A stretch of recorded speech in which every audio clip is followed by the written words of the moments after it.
Hello and welcome back. Today we'll be joining Barbara O'Neill to discuss a topic that's both fascinating and incredibly useful: healthy weight loss. Losing weight isn't just about feeling more confident in our appearance. It's also about improving our health and boosting our energy for those busy days in life.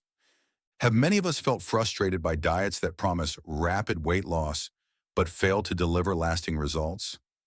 Quick fixes can be tempting, but they rarely lead to long-term success. To achieve truly effective weight loss, we need to understand our bodies, make informed nutrition choices, and build sustainable, healthy habits. In today's session, we'll explore practical, effective weight loss strategies that can easily be applied to daily life. These meaningful tips aren't just based on real-life experience. They're also backed by scientific research. With this approach, everyone can transform their outlook on health and weight loss in a sustainable, lasting way. If you're ready to say goodbye to quick fix promises and work toward real, sustainable results, comment "I'm ready" below.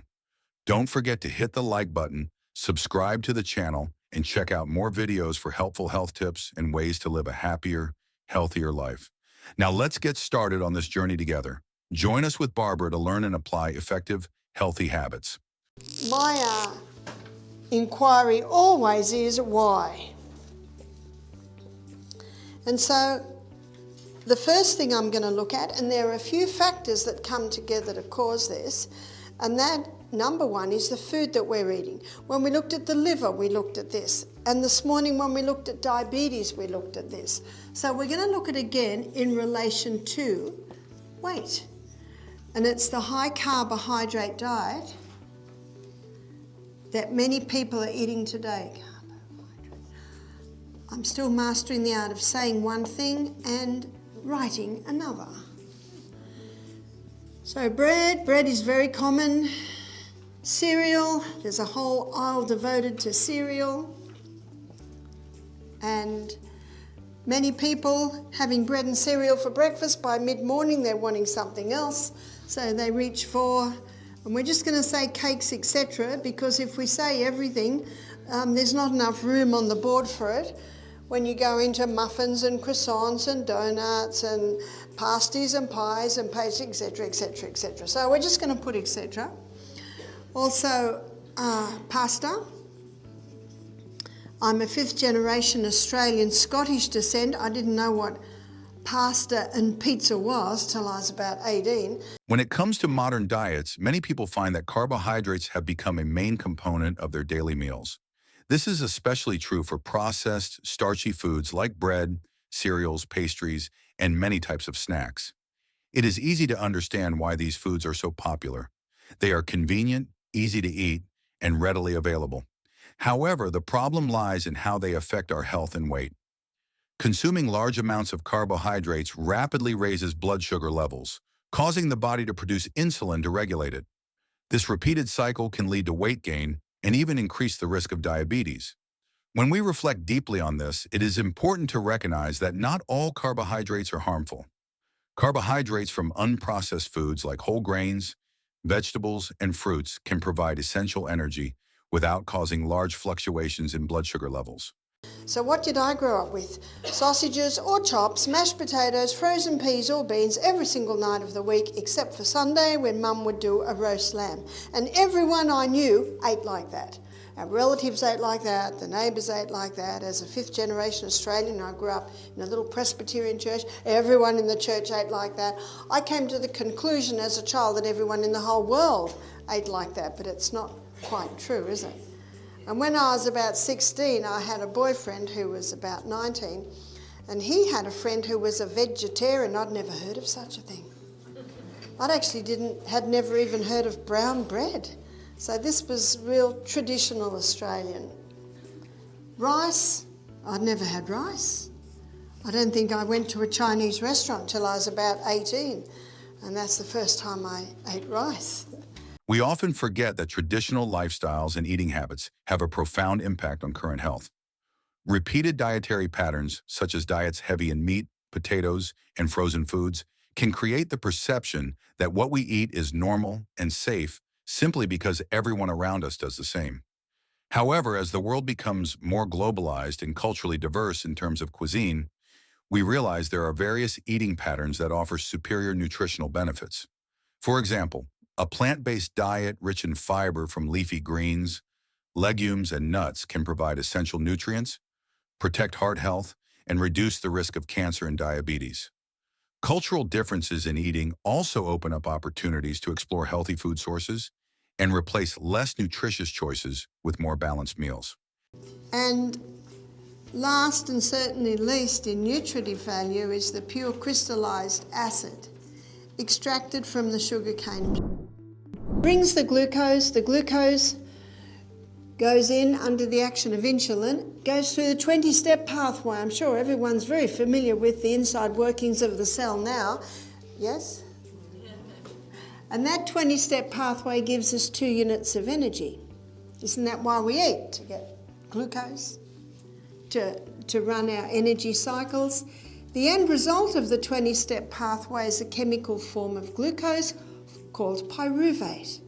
And pyruvate, as the chemical form of glucose, gets fed into what's called the powerhouse, called the powerhouse because these 8 little chemical reactions, this 8-step pathway, delivers impressive 36 units of energy. And the reason why the 8-step pathway gives 36 units of energy is the presence of oxygen. So this is called the aerobic pathway. Whereas this pathway is called the anaerobic pathway because it does not use oxygen, it produces energy by the process of fermentation. So when we eat the carbohydrates, they're broken down to glucose. The first place the glucose is sent is to the cell.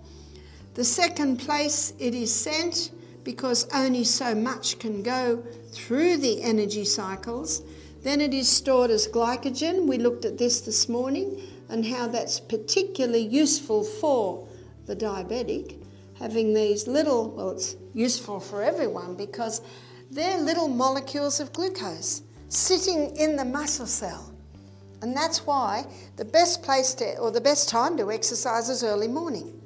Because in early morning, when you're starting to move, some people say, well, how are we going to get fuel to actually exercise? It's your glycogen stores already sitting in your muscle cell. And when the cell needs it, it's plucked and it's released. Amazing process.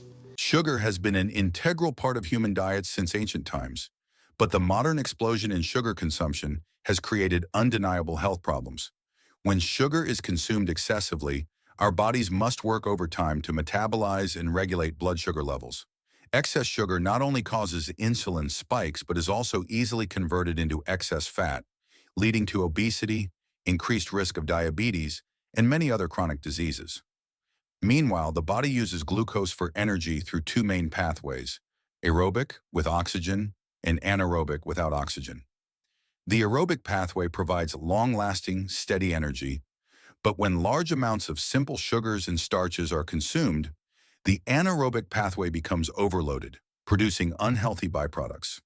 Instead, balancing carbohydrate sources and consuming more plant-based foods rich in fiber will support metabolic processes and maintain energy levels in a healthier way.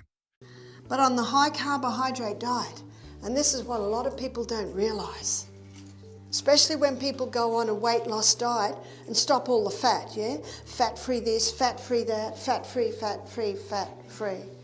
And yet what are they eating? Lots of carbohydrates. Do you know fat gives the feeling of satiation or satisfaction? And the best weight loss diet is a diet that stops your hunger. And they're eating lots and lots and lots of this, not realising that excess glucose, once we've filled up the energy cycle, we've filled up the glycogen stores, and so now the body sends it to the fat cells. And on this high carbohydrate diet, what's happening to Americans and Australians? They're getting bigger and bigger and bigger. In fact, it's one of the most dangerous fats because what the body does is it stores it in the probably areas of the body that's not used a lot, maybe the arms, the belly, the hips, the the thighs, and then when that gets all filled up, then it starts to go to the internal organs, weighing them down. Completely eliminating fat from the diet is a common mistake in weight loss journeys. Fat plays an important role in maintaining a longer feeling of fullness after meals, helping to minimize overeating. Additionally, healthy fats from sources such as olive oil, avocados, nuts, and fatty fish not only provide energy but also support brain function and nerve cell activity. Instead of trying to cut out fat, we should focus on reducing the consumption of refined carbohydrates, especially those with a high glycemic index, to minimize unwanted weight gain and fat accumulation.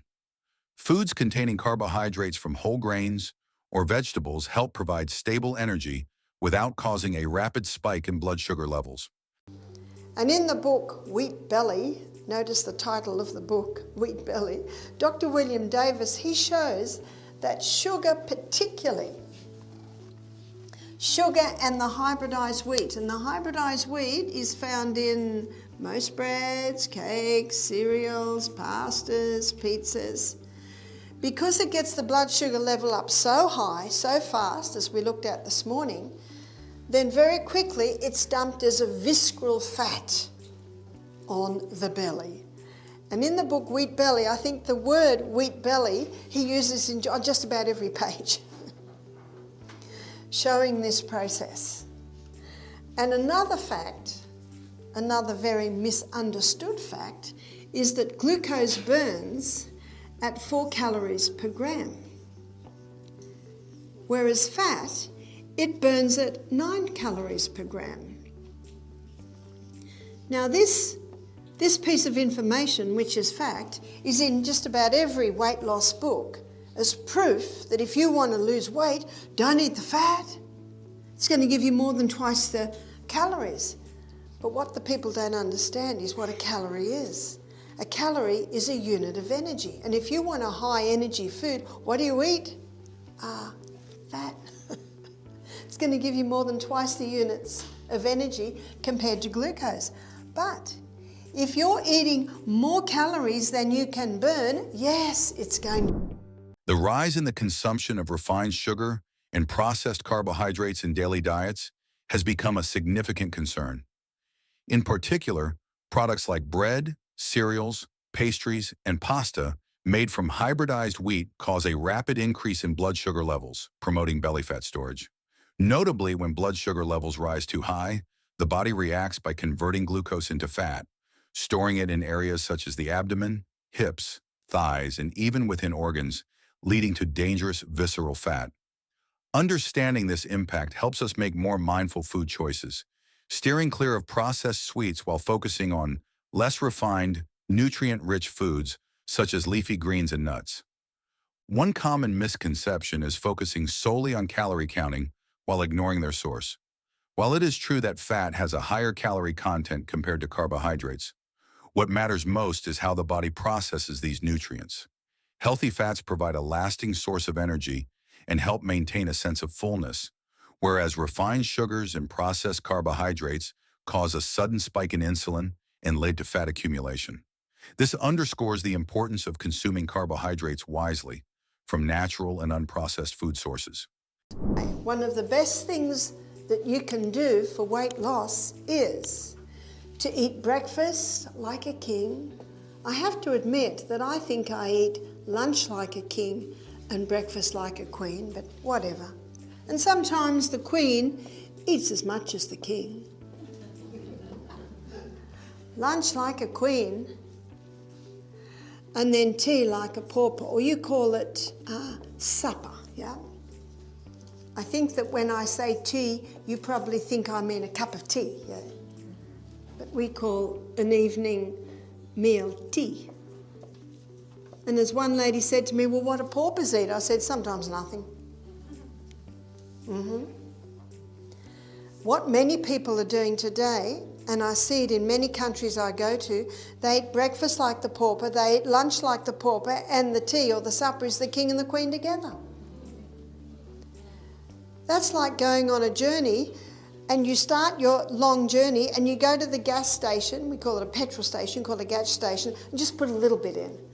And then an hour later, put a little bit more in. And then an hour later, put a little bit more in. And then you've done this all day. And then you finally get to your destination. You go into the gas station and you fill your tank and then park it in the garage. How much sense does that make? And yet that's what most people are doing. Little bit here, little bit there, little bit there. End of the day, king and the queen together. And the body says, finally, we've got some nourishment. And then they say, oh no. Not all calories are the same, and the way our bodies metabolize different types of calories varies. Fat is a dense source of energy, but it can provide benefits if used correctly. In contrast, consuming refined carbohydrates and sugars easily raises blood sugar levels and promotes fat accumulation. One key point to remember is that energy from healthy fats, such as those from avocados, coconut oil, or fish oil, can support weight loss by maintaining stable blood sugar levels and helping the body utilize energy more efficiently. In addition, meal timing is also an important factor. Eating a large breakfast helps kickstart metabolism and provides energy for the entire day, while having a lighter dinner allows the body to relax and prepare for sleep. This is one of the fundamental principles for maintaining energy balance and supporting healthy weight loss. Plant proteins. It's much cleaner burning fuel. It doesn't leave an acid waste like the protein does. And when I was consulting with this man, he said to me, I believe if Dr. Atkins had read the China study, Atkins would have become a vegetarian. What an interesting comment. So you can get those results, but you can do it on a plant diet, as long as you do the legumes.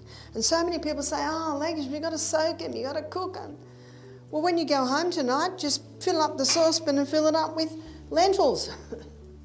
In the morning, rinse it well, bring it to the boil, rinse it again, put it in your slow cooker. There's lots of shortcuts. Or soak a whole lot, rinse heaps of them and then put them in snap lock bags in the freezer. Then you just pull it out, cook them. There's lots of shortcuts.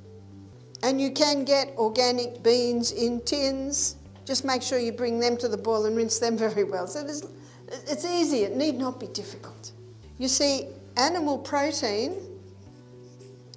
it burns at, so let's look at protein. Animal protein, only 58% is burnt as fuel. So that's a 42% waste. That's the acid waste. And that's what Dr. Colin Campbell found in his book, The China Study. He could switch cancer cells on and off, and we looked at this briefly when we looked at cancer on the first night. Because it's an acid waste, and cancer thrives in an acid environment. We looked at that. Whereas plant protein, it's a lot cleaner burning fuel. It doesn't have that acid waste. So with plant protein, you're getting up to about 80% easy is burnt as fuel. That's a big difference. So your plant protein is a superior protein. What Atkins found, and I found this interesting, he found that these 3 food groups are the essential food groups.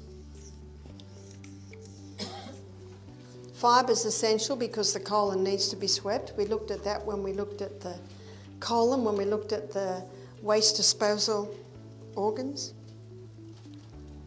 Protein's essential because the crossword bands, remember we looked at the DNA on the first night, it's made up of amino acids. Amino acids is a breakdown from the protein we eat, and it's amino acids that builds the new cells in the body. And 50% of the membrane around every cell in the body is protein. That's essential. Fat is essential. The fat-free diet is a dangerous diet. There are fats that'll kill and there are fats that'll heal. And because there are some killer fats, they've all been dumped in the same basket. What are the killer fats? The altered fats. You see, for centuries, people used the coconut oil and the olive oil.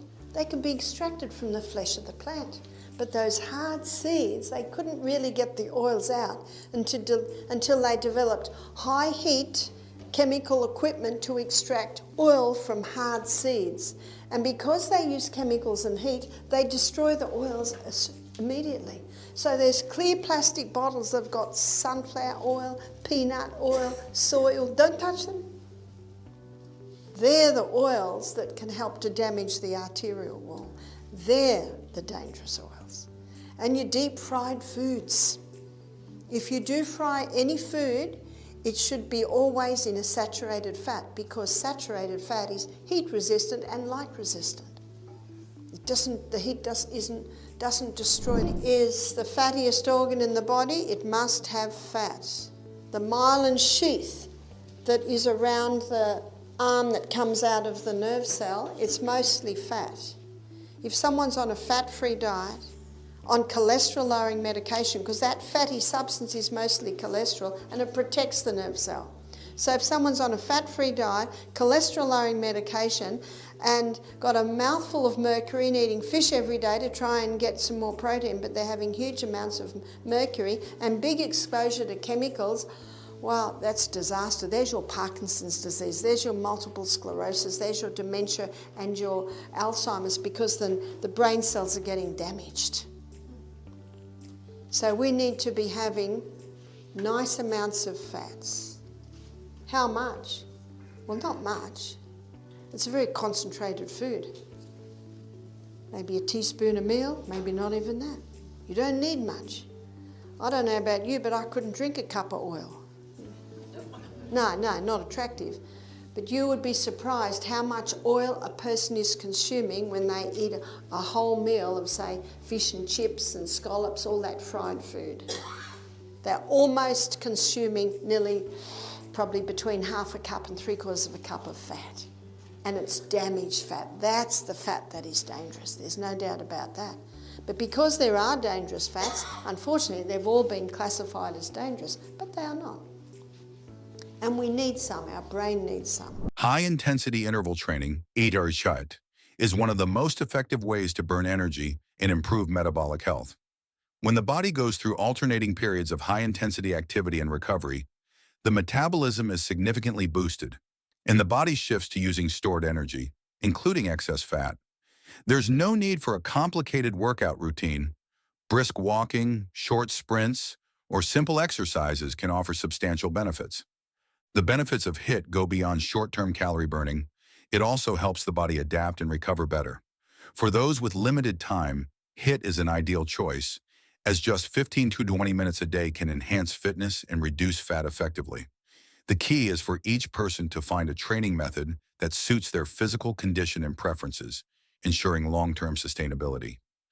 I gave the story this morning when I talked about diabetes of Jim, the guy who was a type 1 diabetic and got off all his medication. And do you remember the weight loss he experienced? Quite phenomenal. And it wasn't just that he was eating breakfast like a king, lunch like a queen and tea like a pauper. It wasn't just that he was on a low carbohydrate, high fibre, generous protein and healthy fat diet. It was also the fact that he began to drink more water. He was having 8 to 10 glasses of water a day. And when you start drinking more water, it's also time to start having some whole salt.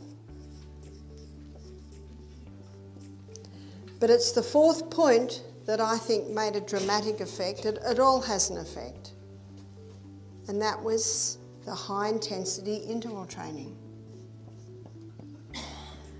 What I'm going to do now is I'm going to take you inside the cell and show you why the high-intensity interval training is so effective. So this is intervals of high intensity, intervals of recovery, and it's done for a cycle. And Doug McGuff, the heart doctor, he suggests 30 seconds high intensity, 90 seconds recovery for a cycle of 6. There's 15 minutes a day. Sorry, but no excuse. If you haven't got 15 minutes, Start to write down how long you're on the computer, how long are you on the phone, how long are you on your iPad, how long do you spend watching television. And you will quickly see time to do some adjustments with your time.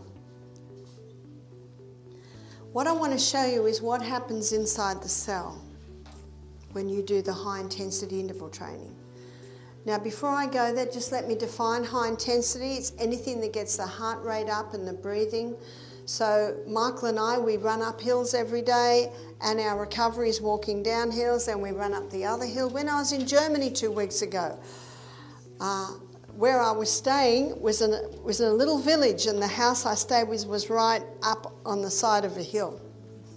So anywhere I went, when I went back home, I had some high intensity. And I found a path through the forest.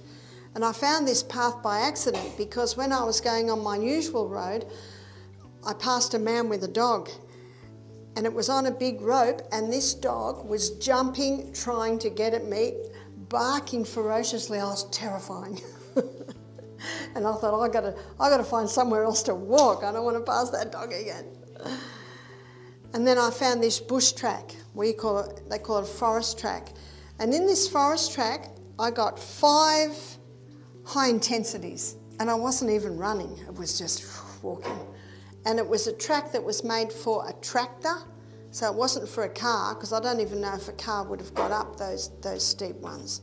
So I was very happy with my track that I found, and the nasty dog didn't go on that track because it was bush.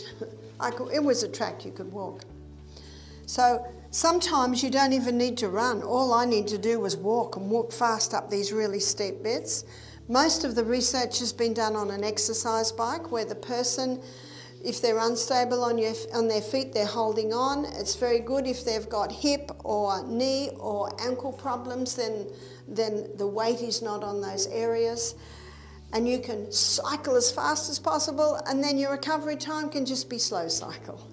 It could be swimming, doing laps of the pools. It could be push-ups. I mentioned when my boys visited last April at Easter holidays, they were doing 1,000 push-ups a day. They do it 20 at a time, 20 at a time. So they were certainly doing that interval all through the day. And they got out on my back veranda and were doing the pull-ups.